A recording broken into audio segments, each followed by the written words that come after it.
बोलतीये. काय? कोण बोलते? तुमची बायको बोलतीये. मी एवढ्यासाठीच कॉल केलाय. मी कामानिमित्त जरा बाहेर चालले. मी जेवण बनवून ठेवले गॅस वट्यावर. तेवढं खा आणि भांडे घासून ठेवा. चालते, ठेवते. हे असं आहे बघा, ह्या मोबाईलच्या नादात माणूस कव्हा कुठं जाऊन पोहोचल सांगताच येत नाही. पण मला मात्र या मोबाईलने योग्य जागी पोहोचले. असो, मी माझं इंट्रोडक्शन करून देते.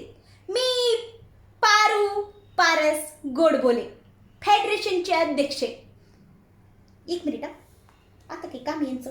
हॅलो, काय आता? काय आई आल्या? खुनाच्या? तुमच्या? नाही, सासूबाई होय. बरं. नाही, त्यांना नका फोन देऊ.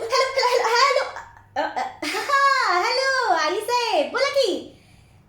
काय बोलता आई साहेब? हॅलो आई साहेब, तुमचा आवाज येत नाही. हॅलो आई साहेब. हॅलो. हे असे, हा मोबाईल काही सुधरू द्यायचा नाही. असो, तुम्हाला सांगते, एकदा मी डेपोत गेली होती. बसची वाट बघत होते आणि माझ्या शेजारी एकदम सुंदर मुलगी बसली होती. तिच्या हातात पण नाही असं डबडं होतं आणि कानात बी वायर होतेच. तुम्हाला सांगते, ती बसची वाट बघत होती कशी माहिती का? ही अशा मोबाईल आणि ही अशी नजर तिची, अशी आणि मोबाईलमध्ये गर्रा मोबाईलमध्ये गर्रा बस अजून आली नाही. गर्रा मोबाईलमध्ये. तुम्हाला सांगते, मारुतीच्या मंदिराला प्रदक्षिणा सुद्धा घालणं होणार नाहीत आपल्या. ती अख्खं जग फिरून आली होती या मोबाईलच्या नादात. हे असं आहे बरं का.